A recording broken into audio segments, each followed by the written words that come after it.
அனைவருக்கும் நமோ புத்தாவின் அன்பு வணக்கங்கள். பிறவேறு இலக்குகளுக்கு தம்மை அர்ப்பணித்து கொண்டு வெறும் கந்தலை மட்டும் தம் ஆடைகளாய் அணிந்து கொண்டு கனிகளையும் கிழங்குகளையும் மட்டும் உணவாய் உண்டு பாம்பென நெளியும் சடைமுடி தரித்து வாழும் மாமுனிவர்களே, பேராசை என்னும் பகைகளால் அலைக்கழிக்கப்படுகின்றனர் என்றால் யார்தான் பேராசையை விரும்ப மாட்டார்கள்? பேராசையால் அடையப்பெற்ற லாபங்கள் பெரும் முயற்சியால் பாதுகாக்கப்பட்டிருந்தாலும் கூட அடைந்தவனை அழித்துவிட்டு வந்த வழியே திரும்பி போய்விடும். இந்த பேராசை இன்பம் குறிப்பிட்ட காலத்திற்கு பிறரிடமிருந்து கடனாய் பெறப்பட்டவைதான் தவிர தன்னடக்கமுள்ள எந்த மனிதனும் பேராசையின் வழியில் மகிழ்ச்சி கொள்ளவே மாட்டான்.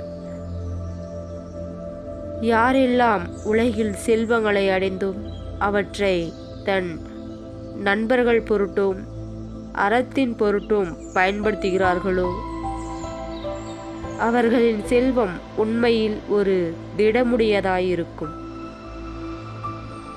அவர்கள் மறைந்து போனாலும் கூட முடிவில் துன்பமுண்டாகாதவாறு நிலைத்து அவர் பின் வருபவர்களுக்கு பயன்படும். பேராசை பொருள்களுக்கு அஞ்சுவது போல பாம்புகளுக்கோ விண்ணிலிருந்து விழும் இடிகளுக்கோ காற்றால் கலன்றெழும் தீச்சுவளைக்கோ கூட அஞ்சுவதில்லை. இந்த நிலையில்லா செல்வங்கள் அனைத்தும் நம் மகிழ்ச்சியையும் மன நிம்மதியையும் கொள்ளை கொள்பவைதான். பேராசை இந்த உலகில் மாயை போன்றவை. மனித மனதிற்கு மேலும் மேலும் இதயத்தில் ஆசையை ஏற்படுத்தி மனதிற்கு வெறி உண்டாக்குபவை. அவாவெனும் தாகமுடையவன் எப்போதுமே இன்பங்களால் தணிவதே இல்லை.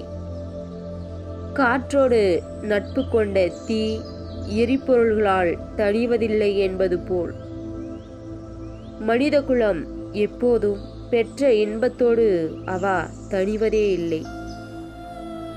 பேராசை உள்ள மனிதன் வைக்கோற்போரை தேடும் தீயை போன்று பசித்த நாய்கள் எலும்பின் மேல் இருந்து கொண்டே பட்டினி கிடப்பது போல்தான். அவற்றை அனுபவித்து கொண்டே இன்னும் பேராசையால் அவர்கள் மனம் திருப்தி அடைவதே இல்லை. பேராசையால் அறிவாற்றலை இழந்து குருடனாகி போகிறான். பேராசை இன்பத்திற்காக நம்பிக்கைக்கு அடிமையாகி துன்புற்று வாழும் இவ்வுலகில் மரண துன்பமும் அவனை நெருங்கிக் கொண்டுதான் இருக்கும். மனிதன்தான் பேராசையால் அழிந்து போகிறான் என்றால் விலங்குகளும் சின்ன சின்ன பூச்சிகளும் கூட பேராசையால் இறந்து விடுகின்றன. பிரகாசமான ஒளிகளால் மான்கள் கூட மரணத்தின் பால் சென்று விடுகின்றன.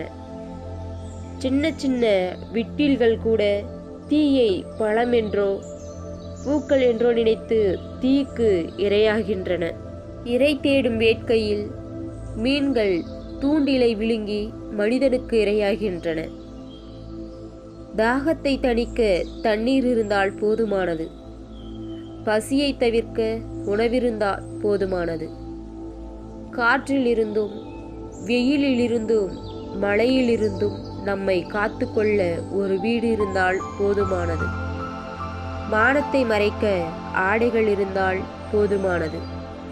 மற்றவைகள் எல்லாம் இருந்தும் பயனற்றவைகள்தான். அதேபோல் கனத்த ஆடைகளும் தாழை புற்களும் குளிர்காலங்களில் அனைவரும் விரும்பத்தக்கதாக இருக்கும். அதே வெயில் காலங்களில் இவைகள் பயனற்றவைதான். தன் நிலவின் கதிர்களும் சந்தனமும் வெயிலில் விரும்பத்தக்கதாக இருக்கும். ஆயினும் அதுவே குளிரில் இவை பயனற்றவைதான். இந்த புவி முழுவதும் ஒருவன் வென்றாலும் அவனுக்கு ஒரு வாழ்விடமாக ஒரு நகரம் மட்டுமே இருக்கக்கூடும். அதிலும் அவன் ஒரு வீடில் மட்டுமே வசிக்க முடியும். அரசனுக்கு கூட உடுப்பதற்கு ஒரு ஜோடிக்கு மேல் எதுவும் தேவையில்லை. பசி தீர்க்கும் அளவுக்கு உணவிருந்தால் போதுமானது. ஒரு படுக்கையே அவருக்கு போதுமானது. அரசனுக்கு தேவைப்படுபவையெல்லாம் ஒரே ஒரு இருக்கையே போதுமானது. நன்கு அறியப்பட்ட எதிர்மறைகள் கூட லாபத்தாலும் நட்டத்தாலும் ஒன்றோடு ஒன்று பிணைக்கப்பட்டுத்தான் இருக்கிறது. எந்த ஒரு மனிதனுக்கும் இந்த புவியில் மாறாத மகிழ்ச்சிகளும் இல்லை, மாறாத வருத்தங்களும் இல்லை. எவன் ஒருவன் தேவையானது அனைத்தும் இருந்தும் பேராசைகளால் அவனுடைய மனம் திருப்தி அடையவில்லையோ, அவன் எப்போதும் மகிழ்ச்சியையும் அமைதியையும் அடைவதே இல்லை. இனியும் அவன் அடைய போவதும் இல்லை.